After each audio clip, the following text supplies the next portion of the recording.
कि धरती जगदलपुर में आज के नामांकन रैली में मंच में विराजमान हमारे प्रदेश के यशस्वी अध्यक्ष जगदलपुर के विधायक श्री किरण देव सिंह जी,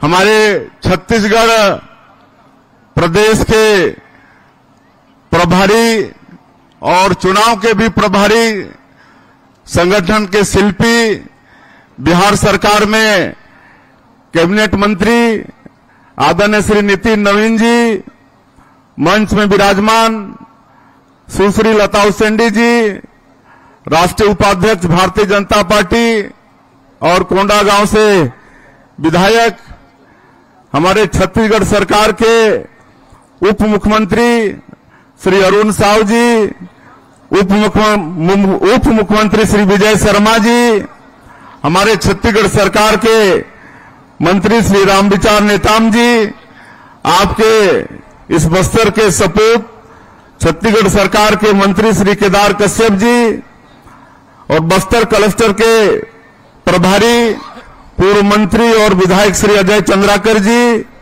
प्रदेश के उपाध्यक्ष श्री शिवरतन शर्मा जी, प्रदेश के महामंत्री श्री संजय श्रीवास्तव जी, क्लस्टर के सह प्रभारी और पूर्व प्रदेश अध्यक्ष और विधायक श्री विक्रम उसेंडी जी, श्री दिनेश कश्यप जी, पूर्व सांसद और एसटी मोर्चा के राष्ट्रीय कोषाध्यक्ष, हमारे बस्तर लोकसभा के लोकप्रिय प्रत्याशी श्री महेश कश्यप जी, विधायक श्री विनायक गोयल जी, विधायक श्री चैतराम अटामी जी और मंच में विराजमान भारतीय जनता पार्टी के सभी हमारे नेतागण, पदाधिकारीगण और आज के इस नामांकन रैली में पूरे बस्तर लोकसभा क्षेत्र से एक एक बूथ से, मंडल से, जिला से आए सभी हमारे देवतुल्य कार्यकर्ता भाई और बहनों, मतदाता भाई और बहनों और मीडिया के मित्रों, आप सभी का आज के इस नामांकन रैली में बहुत बहुत स्वागत है, अभिनंदन है। और विशेषकर आज जगदलपुर महापौर सहित हजारों की संख्या में कांग्रेस पार्टी और जोगी कांग्रेस छोड़कर भारतीय जनता पार्टी की रीति नीति से प्रभावित होकर हमारे देश के यशस्वी प्रधानमंत्री श्री नरेंद्र मोदी जी के कार्यों से प्रभावित होकर कांग्रेस और जोगी कांग्रेस छोड़कर भारतीय जनता पार्टी में प्रवेश लिए हैं, ऐसे सभी भाई बहनों का बहुत बहुत स्वागत है, अभिनंदन है। आपके सामने महेश कश्यप जी, हमारी भारतीय जनता पार्टी जो आज दुनिया की सबसे बड़ी राजनीतिक पार्टी है, उसके प्रत्याशी हैं। हमारे देश के यशस्वी प्रधानमंत्री जो दुनिया के सर्वाधिक लोकप्रिय नेता हैं श्री नरेंद्र मोदी जी, उसके प्रत्याशी श्री महेश कश्यप जी आप लोगों के सामने में आशीर्वाद के लिए खड़ा हैं। मैं चाहूंगा कि आप सब लोग करतल ध्वनि से उनको आशीर्वाद दें। आप सभी लोग जानते हैं महेश कश्यप जी को, आप लोगों के बीच के हैं, किसी परिचय के मोहताज नहीं हैं, लंबे समय से जनसेवा में लगे हुए हैं, हिंदू संस्कृति और हिंदुत्व की रक्षा के लिए लगातार संघर्ष करते रहे, ऐसे संघर्षशील नेता महेश कश्यप जी आज हमारी पार्टी के लोकप्रिय प्रत्याशी हैं। आज आप सब लोगों ने यहां पर छत्तीसगढ़ में आशीर्वाद देकर मोदी की गारंटी में विश्वास व्यक्त करके भारतीय जनता पार्टी को ऐतिहासिक विजय दिलाए हैं। आपके बस्तर संभाग में भी 12 में से 8 विधानसभा सीट आप लोग जिता के दिए हैं, तो एक इंजन तो आप लोग पक्का कर दिए हैं। और 10 वर्षों से केंद्र में आदरणीय नरेंद्र मोदी जी के नेतृत्व में सरकार चल रही है, वो पहिया को भी फिर तीसरी बार कंटिन्यू करना है, लगातार तीसरी बार आदरणीय नरेंद्र मोदी जी को प्रधानमंत्री बनाना है कि नहीं? तीसरी बार बनाना है ना नरेंद्र मोदी जी को? तो थोड़ा दोनों हाथ उठाकर बताइए। हमारे आदरणीय नितिन नवीन जी यहां पर चुनाव के भी प्रभारी, हमारे संगठन के भी प्रभारी हैं, उनको विश्वास दिलाइए कि इस बार बस्तर लोकसभा से कांग्रेस का जमानत जब्त होना चाहिए। होगा? कांग्रेस का जमानत जब्त होगा? तो दोनों हाथ उठा के मुट्ठी भींच के बताइए हमारे संगठन के प्रभारी श्री नितिन नवीन जी को। बोलिए भारत माता की, भारत माता की। आप सभी लोग जानते हैं कि कांग्रेस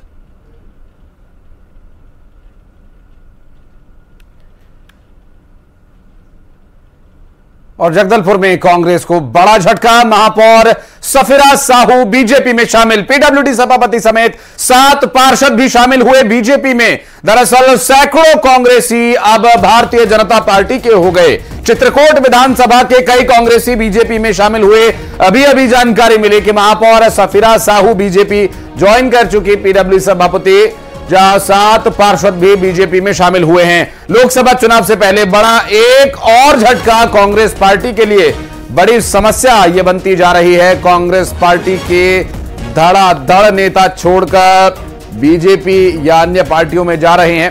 हालांकि ये जो ताजा जानकारी मिली जिसमें बताया जा रहा है कि चित्रकूट विधानसभा के कई कांग्रेसी बीजेपी में शामिल हो चुके हैं, जिसमें पीडब्ल्यूडी के सभापति समेत 7 पार्षद भी है और वार्ड पार्षदों के साथ साथ महापौर भी बीजेपी में शामिल हुए हैं। जगदलपुर से बड़ी खबर, एक और बड़ा झटका कांग्रेस पार्टी को, महापौर सफिरा साहू बीजेपी में शामिल। और बात करेंगे श्रीनिवास नायडू, हमारे सहयोगी जुड़ गए हमारे साथ। श्रीनिवास, लगभग कितने नेताओं ने कांग्रेस छोड़ी है इस लोकसभा चुनाव में अभी तक, और ये जो पूरा मामला है अभी, ये कौन कौन से नेता शामिल हुए हैं बीजेपी में? देखिए, लोकसभा बस्तर चुनाव को लेकर के पहले कांग्रेस को एक बड़ा झटका आज लगा है। कांग्रेस के जो नगर महापौर, शहर महापौर है सफिरा साहू ने बीजेपी का दामन थामा है। साथ ही इनके साथ जो पार्षद है, वरिष्ठ पार्षद है, पीडब्ल्यूडी सभापति है, उन्हें भी बीजेपी ज्वाइन किया है। साथ ही इसके अलावा 2 अन्य पार्षद ने भी बीजेपी का हाथ लिया है। इसके अलावा जो चित्रकूट विधानसभा से कई कांग्रेसी और जोगी कांग्रेसी के लगभग कार्यकर्ताओं ने बीजेपी का दामन थामा है। साथ ही जो कांग्रेस के समय में पूर्व आयोग के सदस्य थे अजय सिंह, उन्होंने भी बीजेपी ज्वाइन किया। तो कह सकते हैं कि आज जो नामांकन का आखिरी दिन है, ऐसे में जो कांग्रेस के कई नेता बीजेपी ज्वाइन कर लिया और कांग्रेस को एक बहुत बड़ा झटका हाथ लगा है। जी, लेकिन अभी की बात करें जगदलपुर में श्रीनिवास, अभी जो ये पूरा घटनाक्रम घटा है, ये क्या यहीं थम जाएगा या अभी कुछ और लोग हैं जो आज ज्वाइन नहीं हुए, 1-2 दिन बाद फिर ज्वाइन कर सकते हैं? इस पर कांग्रेस की तरफ से कोई अब तक रिएक्शन आया हो?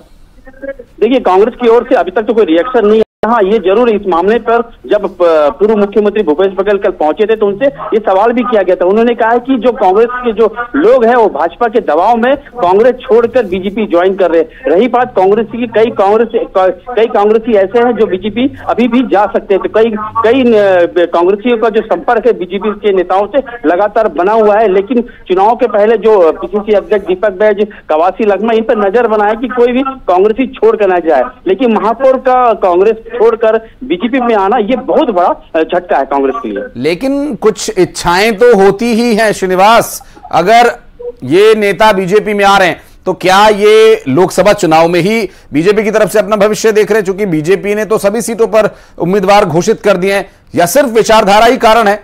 पिछली पार्टी से नाराजगी ज्यादा है? कौन सा कारण ज्यादा प्रभावी नजर आ रहा है अभी इस मामले में?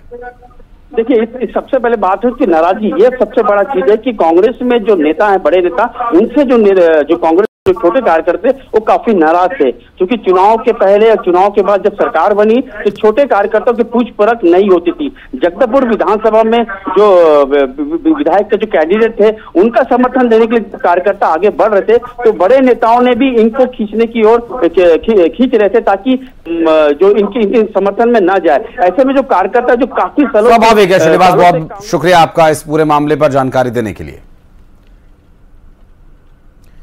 छत्तीसगढ़ के लिए भारतीय जनता पार्टी ने अपने स्टार प्रचारकों की सूची जारी कर दी है और इसमें पूरे 40 नेताओं के नाम शामिल हैं। नंबर 1 स्टार प्रचारक, बल्कि यूं कहें कि सुपरस्टार प्रचारक भारतीय जनता पार्टी का, तो आपको नाम बताने की संभव है कि आवश्यकता ना हो, नरेंद्र मोदी। जी हां, ये वही नाम है जिसे आगे रख भारतीय जनता पार्टी अभेद्य अजेय बनी हुई है। अमित शाह रणनीतिकार चाणक्य कहे जाते हैं भारतीय जनता पार्टी के। जेपी नड्डा, एक बार फिर उनका अध्यक्ष पद का कार्यकाल बढ़ाया गया। सिंधिया का नाम है योगी आदित्यनाथ, जो कि उत्तर प्रदेश की जिम्मेदारी संभाल रहे हैं, फायरब्रांड नेता माने जाते हैं। और मध्य प्रदेश के मुख्यमंत्री डॉक्टर मोहन यादव, जो कि एक बड़े प्रदेश की जिम्मेदारी संभाल रहे हैं और इस विधानसभा चुनाव में सर्वसम्मति से सदन के नेता भी चुने गए। और छत्तीसगढ़ के मुख्यमंत्री विष्णुदेव साय, एक साधारण सा व्यक्तित्व, बड़े बड़े काम करने वाला विष्णुदेव साय, जिन्हें स्टार प्रचारकों में शामिल किया गया। डिप्टी सीएम विजय शर्मा, अरुण साव का नाम भी शामिल है। और किरण सिंह देव छत्तीसगढ़ के प्रदेश अध्यक्ष, ओपी चौधरी जो कि छत्तीसगढ़ कैबिनेट के कैबिनेट मंत्री हैं, पवन साय का भी नाम शामिल है इसमें।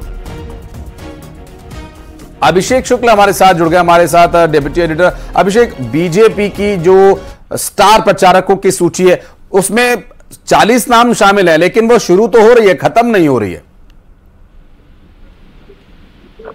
बिल्कुल, देखिए 40 नामों की ये सूची जारी यहाँ पर की गई है बीजेपी द्वारा छत्तीसगढ़ में। इसमें नंबर 1 पे प्रधानमंत्री मोदी का नाम है, जिनकी सबसे ज्यादा डिमांड यहाँ पर रहती है। केंद्रीय गृह मंत्री अमित शाह है, जेपी नड्डा का नाम शामिल है, और उसके अलावा मध्य प्रदेश और कई केंद्रीय मंत्रियों के भी नाम इसमें शामिल है। ज्योतिरादित्य सिंधिया की बात कर ले, या यूपी के जो सीएम योगी आदित्यनाथ है उनका नाम शामिल कर ले, मध्य प्रदेश के मुख्यमंत्री मोहन यादव का भी नाम इस लिस्ट में शामिल है। इसके अलावा छत्तीसगढ़ की बात करें तो छत्तीसगढ़ में मुख्यमंत्री विष्णुदेव साय के अलावा के जो मंत्री हैं, डिप्टी सीएम है विजय शर्मा, अरुण साव, ओपी चौधरी, धर्मलाल कौशिक जैसे कई बड़े नेता हैं जो कि इस लिस्ट में शामिल किए गए हैं। उसके अलावा कई स्टार प्रचारकों के भी नाम इसमें है। फिल्मी सितारे जो है हेमा मालिनी का भी नाम इसमें शामिल है। तो ये डिमांड के हिसाब से बनाई जाती है और विधानसभा में भी हमने देखा था कि इन नेताओं की खासी डिमांड थी, उसी आधार पर ये स्टार प्रचारकों की लिस्ट छत्तीसगढ़ को ध्यान में रखकर बीजेपी ने जारी की है। और इन नेताओं के जो प्रचार अभियान है उसकी औपचारिकताएं कब से हो रही है, कब से कार्य तेजी पकड़ेगा, खासकर अगर छत्तीसगढ़ की बात करें तो? देखिए, मार्च के अंतिम से कार्य जो है उनके प्रचार की तारीख लगभग तय हो रही है। बस्तर में क्योंकि पहले चरण में 19 तारीख को होना है, तो बस्तर से चुनाव प्रचार की शुरुआत होगी और माना जा रहा है प्रधानमंत्री मोदी की सभा यहाँ पर हो सकती है। 3 क्लस्टर में दरअसल बीजेपी ने बांटा हुआ है छत्तीसगढ़ लोकसभा को, बस्तर, बिलासपुर और सरगुजा और रायपुर यहाँ पर। तो एक एक हर क्लस्टर में एक एक बड़े नेताओं की सभा कराने की ये कोशिश यहाँ पर की जा रही है। तो पीएम मोदी की सभा के साथ शुरुआत हो सकती है यहाँ पर इस चुनाव प्रचार की, क्योंकि विधानसभा चुनाव का प्रचार की शुरुआत भी पीएम मोदी ने यहाँ पर आकर की थी रायपुर से। तो कोशिश यही है कि पहली सभा बस्तर में प्रधानमंत्री मोदी की हो, जिसके कार्यक्रम यहाँ पर तैयार फिलहाल किया जा रहा है। लेकिन अभी जो स्थितियां नजर आ रही हैं, बस्तर सीट एकमात्र सीट छत्तीसगढ़ की जो प्रथम चरण में यहां पर वोट डाले जाने, बस्तर जैसे क्षेत्र में प्रधानमंत्री का आना अपने आप में भी एक बड़ी बात है। आपने भी कई चुनाव कवर किए हैं, अमूमन इस तरह बहुत कम देखा गया है। बिल्कुल, देखिए बस्तर पे फोकस प्रधानमंत्री का हमेशा से रहा है। हम 2019 के चुनाव की बात कर लें या सिर्फ चुनाव ही नहीं, चुनाव के इतर भी प्रधानमंत्री बस्तर पहुंचते रहे हैं। पिछले 5 साल में प्रधानमंत्री के बस्तर दौरे होते रहे हैं। प्रधानमंत्री वहां पर कई रैलियां वहां पर कर चुके हैं। केंद्रीय गृह मंत्री अमित शाह पहुंच चुके हैं। तो केंद्रीय नेतृत्व का बस्तर पे खासा फोकस है और ये सिर्फ चुनाव ही नहीं, चुनाव के अलावा भी उनके दौरे यहाँ पर लगातार होते रहे हैं, चाहे किसी सुविधा। स्वाभाविक है। बहुत शुक्रिया आपका इस पूरे मामले पर जानकारी देने के लिए अभिषेक।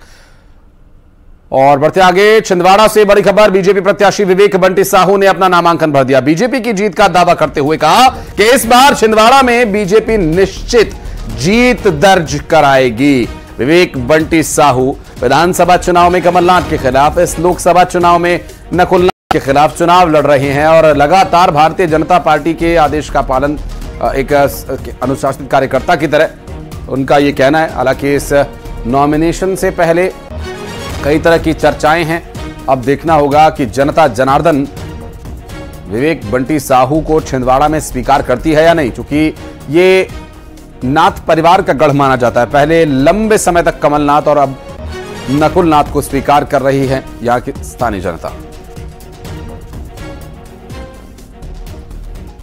मैंने नामांकन दाखिल किया है।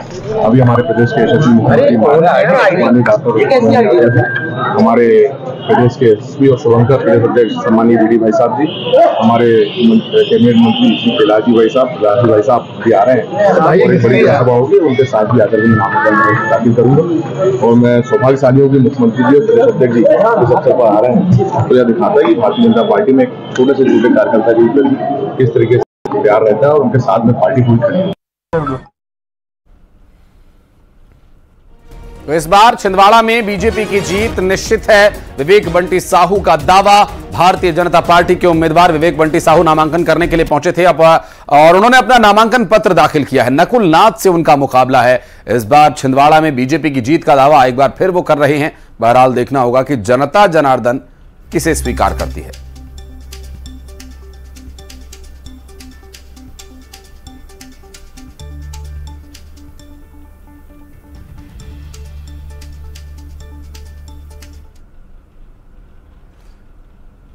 तो ये नामांकन पत्र दाखिल करने के दौरान वहां पर आप देख सकते हैं कि तस्वीर में विवेक बंटी साहू के साथ कैलाश विजयवर्गीय, प्रदेश के मुख्यमंत्री डॉक्टर मोहन यादव, प्रदेश अध्यक्ष वीडी शर्मा और यहां तक कि प्रहलाद पटेल वहां मौजूद रहे।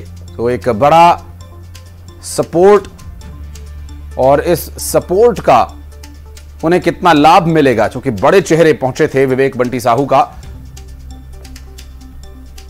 नॉमिनेशन कराने के लिए। विवेक बंटी साहू नकुलनाथ के खिलाफ इस बार भारतीय जनता पार्टी के उम्मीदवार हैं और प्रहलाद पटेल, मुख्यमंत्री डॉक्टर मोहन यादव, प्रदेश अध्यक्ष वीडी शर्मा और कैबिनेट मंत्री मध्य प्रदेश कैलाश विजयवर्गीय सभी इस नॉमिनेशन के फाइलिंग के लिए पहुंचे थे। और बीजेपी प्रत्याशी का नामांकन भरवाने के लिए सीएम डॉक्टर मोहन यादव छिंदवाड़ा पहुंचे और सीएम ने कहा कि इस बार प्रदेश की सभी 29 सीटों पर बीजेपी जीतेगी और कांग्रेस 9-2-11 हो जाएगी। सीएम डॉक्टर मोहन यादव के साथ मंत्री प्रहलाद पटेल, प्रदेश अध्यक्ष वीडी शर्मा, कैलाश विजयवर्गीय मौजूद रहे।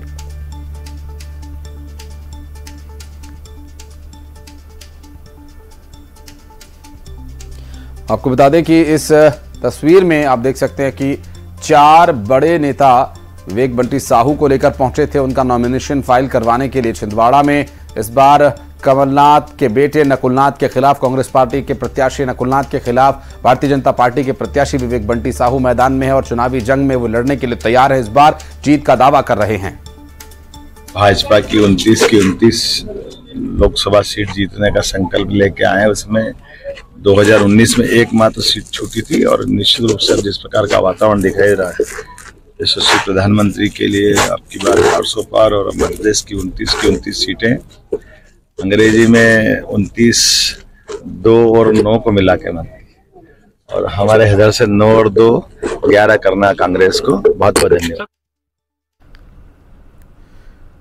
और 24 का लोकसभा के रण में इस बार हमेशा से हॉट रहने वाली राजगढ़ सीट पर सभी की नजर है। राजगढ़ को कांग्रेस का गढ़ माना जाता है। इस गढ़ में कांग्रेस का राज रहा है। इस बार इस सीट से मुकाबला टक्कर का होने वाला है। कांग्रेस ने एक बार फिर दिग्विजय सिंह को उम्मीदवार बनाया है, तो वहीं बीजेपी से सांसद रोडमल नागर एक बार फिर इस सीट से मैदान में हैं। आपको बता दें कि दिग्विजय सिंह यहां से 1984 और 1991 में जीत दर्ज कर चुके हैं। पिछले चुनाव में भोपाल से ये चुनावी मैदान में थे, लेकिन इस बार फिर अपनी सीट पर लौट आए हैं। अब ऐसे में देखना यह है कि क्या इस सीट पर दिग्विजय एक बार फिर जीत दर्ज कर पाएंगे या फिर बीजेपी 2019 चुनाव की तरह कमल खिलाएगी। और ये राजगढ़ का जो रण है, यहां कितना दिलचस्प होगा यह भी देखने का विषय होगा। हालांकि भोपाल से एक बड़ी हार का सामना दिग्विजय को करना पड़ा था, लेकिन इस बार क्या वो अपने नाम को चरितार्थ कर पाएंगे? दिग्विजय यानी दिशाओं को विजेता, उनका विजय कर लेने वाला व्यक्ति, अब दिग्विजय क्या ये लोकसभा विजय कर पाएंगे? ये भी देखने का विषय होगा। और इस बार का जो लोकसभा चुनाव है न सिर्फ कांग्रेस पार्टी के लिए बल्कि दिग्विजय के लिए भी एक बड़ा साख का मुद्दा बन गया है, क्योंकि यहां भोपाल से हार कर भी वापस आए हैं। और क्या राजगढ़ की जनता उनके भोपाल सीट छोड़ने का उनको दंड देगी या फिर उन्हें फिर से स्वीकार करेगी? और अगर वे भोपाल से हार कर लौटे हैं तो क्या एक हार के बाद दोबारा जीत के लिए वो उतने आश्वस्त नजर आ रहे हैं? जबकि उनके गाहे बगाहे आने वाले बयानों से, उनकी बातों से कांग्रेस पार्टी के ही कई कार्यकर्ता नाराज हो जाया करते हैं। दिग्विजय सिंह को अपने नाम को चरितार्थ करने के लिए इस बार के लोकसभा चुनाव में खासकर राजगढ़ की सीट पर राज के लिए ऐसा कौन सा फॉर्मूला लगाना होगा जिससे कि उनका यह गढ़ सुनिश्चित हो जाए? लोकसभा चुनाव में इस बार दिग्विजय अपने पुराने घर लौट आए हैं और इस सीट पर चुनाव मैदान में वे उतरे हैं। हालांकि इस सीट पर उनकी जीत की जो संभावना है वो कितनी रहने वाली है, देखने का विषय होगा। रोडमल नागर भारतीय जनता पार्टी के प्रत्याशी इस बार दिग्विजय के खिलाफ चुनावी मैदान में है। और हालांकि या फिर ये कहा जाए कि रोडमल नागर के खिलाफ दिग्विजय सिंह है, क्योंकि रोडमल नागर का नाम पहले ही अनाउंस हो चुका था, बाद में दिग्विजय सिंह का नाम सामने आया है। तो अब इस बार का ये लोकसभा चुनाव जो दिग्विजय सिंह के लिए एक बहुत बड़ा विषय, एक बहुत बड़ा मौका उनके पास है अगर वो जीत दर्ज कर पाए तो। शैलेंद्र भदौरिया से बात करेंगे, हमारे सहयोगी जुड़े हमारे साथ। शैलेंद्र, राजगढ़ में दिग्विजय सिंह, एक तो राजगढ़ है और ऊपर से दिग्विजय वापस जब लौट कर आए हैं तो कहीं भोपाल जाने के लिए वहां की जनता उन्हें दंड देगी या फिर घर लौटने के लिए उन्हें स्वीकार करेगी? इसमें तो थोड़ा समय है, लेकिन तैयारियां किस तरह की चल रही हैं? कितने आश्वस्त हैं दिग्विजय और कांग्रेस के नेता? देखिए, बिल्कुल मैं आपको बता दूं कि जब सूची फाइनल नहीं हुई थी उसके पहले जब दिग्विजय सिंह का नाम राजगढ़ से चल रहा था, उसके बाद जब वो राजधानी भोपाल पहुंचे थे तो तत्काल राजगढ़ की जनता के बीच वो चले गए थे और उन्होंने वहां पर पूजा अर्चना भी की थी, लोगों से मुलाकात भी की थी। लेकिन कहीं ना कहीं अब जो हाईकमान है उसकी तरफ से पहले ही उनको ये निर्देशित कर दिया गया था कि उनको राजगढ़ से चुनाव लड़ना है। अगर राजगढ़ की बात करूं तो एक समय कांग्रेस का बड़ा गढ़ जो है वो राजगढ़ माना जाता था। देखिए, क्योंकि दो बार दिग्विजय सिंह खुद वहां से सांसद रहे हैं, 4 बार उनके भाई लक्ष्मण सिंह कांग्रेस से सांसद रहे हैं, 1 बार वो बीजेपी से सांसद रहे। हालांकि पिछले 2 बार की बात करूं तो रोडमल नागर लगातार वहां जीत दर्ज कर रहे हैं, लेकिन बीच में एक समय ऐसा भी था कि कांग्रेस का लंबे समय तक इस सीट पर कब्जा रहा था। देखिए, दिग्विजय सिंह के लिए होम सीट इसलिए भी कही जा सकती है कि उनका जो गृह क्षेत्र है राघोगढ़, वो इस विधानसभा क्षेत्र में आता है, चाचौड़ा इस विधानसभा क्षेत्र में आता है, तो बेहद महत्वपूर्ण दिग्विजय सिंह के लिए है क्योंकि ये होम उनका है, जो गृह क्षेत्र है उसी सीट से वो एक बार फिर से मैदान में है और लंबे समय तक उनके परिवार के लोग जो है वो इस सीट का प्रतिनिधित्व करते रहे हैं। हालांकि इस बार फिर से पार्टी ने एक बार रोडमल नागर पर भरोसा जताया है और सामने दिग्विजय सिंह है। मुकाबला बेहद कड़ा होने वाला है क्योंकि अगर बात करूं तो 8 माफ कीजिएगा, इस लोकसभा में 8 विधानसभा क्षेत्र आते हैं और 8 में से 2 सीटें ऐसी हैं जिस पर कांग्रेस काबिज है, बाकी की 6 सीटों पर जो है वो बिल्कुल। और ये न सिर्फ कांग्रेस पार्टी बल्कि खुद दिग्विजय के लिए भी एक साख का मुद्दा रहेगा। बहुत शुक्रिया आपका इस पूरे मामले पर बातचीत करने और जानकारी देने के लिए। और मध्य प्रदेश में कांग्रेस ने मिशन मोड पर अब लोकसभा चुनाव की जीत की तैयारी शुरू कर दी है। बीजेपी को चुनौती देने के लिए प्रदेश कांग्रेस दफ्तर से ऑपरेट हो रहा सेंट्रल वॉर रूम में कॉल सेंटर बनाया गया है। वॉर रूम से पदाधिकारियों को दिशा निर्देश दिए जाते हैं। 8 जोन्स में बांटकर पार्टी इसे काम कर रही है। के लिए मध्य प्रदेश कांग्रेस ने भी तैयारियां तेज कर दी है। एमपी की 28 सीटों पर कांग्रेस चुनाव लड़ रही है। 1 सीट पर समाजवादी पार्टी गठबंधन के तहत चुनाव लड़ेगी। पूरे चुनाव की मॉनिटरिंग के लिए, कार्यकर्ताओं से फीडबैक लेने के लिए कांग्रेस ने सेंट्रल वॉर रूम बनाया है जो कि मध्य प्रदेश कांग्रेस कार्यालय में स्थित है। और आप यहां देख सकते हैं कि तमाम जो जरूरी आवश्यकताएं होती हैं एक चुनाव के संचालन की दृष्टि से, वो सारी व्यवस्थाएं यहां पर मौजूद हैं। और बदलते दौर के साथ इसे हाईटेक भी बनाया गया है। कंप्यूटराइज सिस्टम और कंप्यूटराइज रूप से इन सब जगहों का संचालन हो रहा है। कॉन्फ्रेंस रूम हो, कॉल सेंटर हो, ये सारी चीजें जो है यहाँ पे सुव्यवस्थित की गई हैं। सेंट्रल वॉर रूम के प्रभारी डॉक्टर महेंद्र चौहान इस वक्त मेरे साथ हैं। सर, किस तरह से वॉर रूम का संचालन हो रहा है और कैसे आप लोग फीडबैक लेते हैं और इससे कितना फायदा देखेंगे आपके चुनाव में कांग्रेस को होगा? देखिए, अखिल भारतीय कांग्रेस कमेटी के निर्देश पर सारे स्टेट्स में, सभी प्रदेशों में सेंट्रल वार रूम एस्टेब्लिश किया गया है और मध्य प्रदेश में भी उसी तारतम्य में ये एस्टेब्लिशमेंट आप देख रहे हैं। और ये बड़ा फॉर्मेट है, बड़े व्यापक दृष्टिकोण से इसको बनाया गया है। आदरणीय राहुल गांधी जी के मार्गदर्शन में खड़गे जी ने ये तय किया है कि हम अपने वार रूम के माध्यम से प्रदेश में सभी राजनीतिक गतिविधियों को अंजाम देंगे। हमारे लगभग 65,000 बूथ हैं और 1,000 के लगभग ब्लॉक हैं हमारे। उन ब्लॉक